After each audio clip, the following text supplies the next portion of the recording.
Assalamu alaikum dear students, this is Kamar Sumaira from the University of Southern Punjab, Multan. You people are taking the lectures on stylistics, and today we are having a conversation about principles of stylistics. We have different terms of principles of stylistics in terms of register, foregrounding and deviation. So what are the principles on which we may stylistically analyze a text? We are going to start our analysis actually from our today's lecture finally. The definition of the register refers to the variety of a language used in a specific context or for a particular purpose that is shaped by the factors like audience, purpose, setting and definitely the context in which the language is being used. We have different types of registers like formal and informal. So let's discuss the formal features of the register, that is formal. The formal register is used in official, professional or academic context. The examples of formal register may carry the legal documents, academic papers, and the informal register is used in casual settings, that is our everyday conversation. The example could be the textual messages we have in written, the conversations we have with the friends, and for sure with the peers around us. While formality and informality, we have in between the two as a neutral register as well.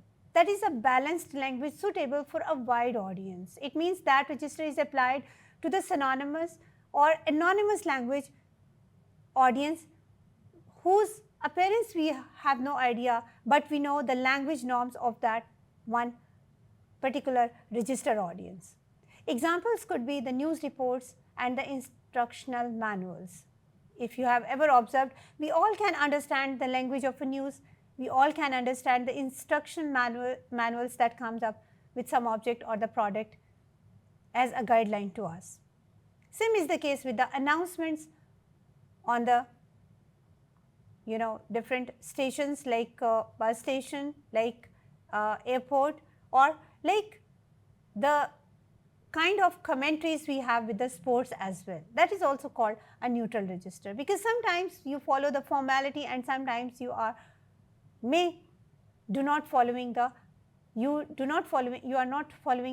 formal patterns of the formal register. What is its importance stylistically?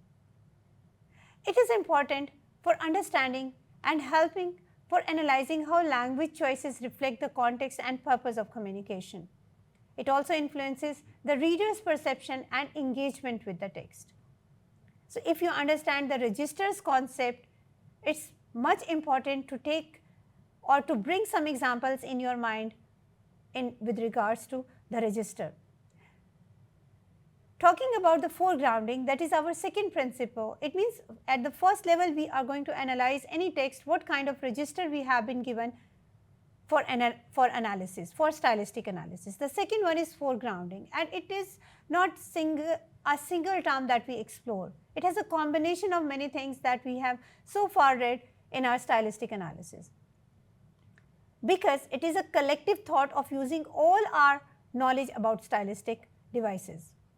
Foregrounding is a literary device that involves giving prominence to certain linguistic features or elements in a text to draw attention, create emphasis, or evoke particular effects. The techniques of using foregrounding could include repetition, where repeating words or phrases for emphasis or rhythm are used by the authors. The other is, the very important one is the deviation, that is departing or going away from the normal language or the norms of a language to create surprise or highlight certain elements. And the third technique for creating foregrounding is parallelism, a very rhythmic and a very attractive technique by the authors to be used in a text, which is using the similar structures or patterns for creating some effect. What is the importance of foregrounding in stylistics? Now, talking about it, I would like to emphasize that foregrounding helps in highlighting key themes, emotions or ideas in a text, guiding the reader's interpretation and enhancing the aesthetic quality of the writing. for the reason that if you could not understand that what are the foregrounded thoughts embedded in the given text, you won't be able to interpret what actually author's intention is there to write up that one document. So, analyzing some language on the behalf of register as a formal or informal, the second thing is to locate different features at the level of deviation, how author deviate from one level to another one, how the different structures in the given text may be parallel in their structure for creating the rhythm that makes you read the whole text. It also gives the understanding of authorial intent, and I have talked about it much in my previous lectures as well, that author's intent is the main reason of your stylistic analysis, that for which reason someone is writing that text is more important than that of what is written, and we cannot explore it without analyzing what has been written. So, analyzing register, foregrounding and deviation helps in uncovering the author's intentions and the effects they aim to achieve. It also enhances the literary appreciation among the learners. To recognize the stylistic elements, its richness in the field and the reading experience by highlighting the artistry and craftsmanship involved in literary works. It also improves the communication skills too, that through your analytical skills, you improves that what communication skill is better for your interpersonal communication and what not. It organizes you for your communication skills to be developed at organizational level too when you analyze some formal register. So, the awareness of these principles can enhance both writing and speaking skills by making language choices more deliberate and effective. The examples of our formal registers now, if I would like to announce, could be your Jane Austen's Pride and Prejudice, the narrative voice and the dialogues among the characters, like Mr. Darcy, that's the man of manners, and Lady Catherine, reflecting the societal norms and class distinctions of the time. It's all about the language they are using in that one novel. That is a classical one, you must have read it earlier. So, just analyze it now with the perspectives of what kind of register language they are using. They are using the received pronunciation or some other kind of pronunciation that they are using in their dialogues. I am talking about the speaking style in their written lines. The effect is the formal register effect adds to the characterization and the portrayal of the social hierarchy, enhancing the novel's themes of class and marriage. So, all their language is the representation of the social class to they belong, and definitely the theme of marriage, and to interpret all other themes related to it. Informal register, on the other hand, is just a register that use some informal language quantities and the colloquialisms. It means the informal structures in our language. The effect of informal register captures the Holden's youthful voice and rebellious attitude, making his experiences and emotions more relatable to the reader when we talk about the Haydn's glorified or the character in the Ray, in the Selinger's the catcher in the Ray. So, all the characters would be the narrations of all the context to which they belong. The examples of registers in non-literary text make having their formal register in the form of academic papers, legal documentations. Now, on the other side of your literary end is the formal registers in your non-literary text.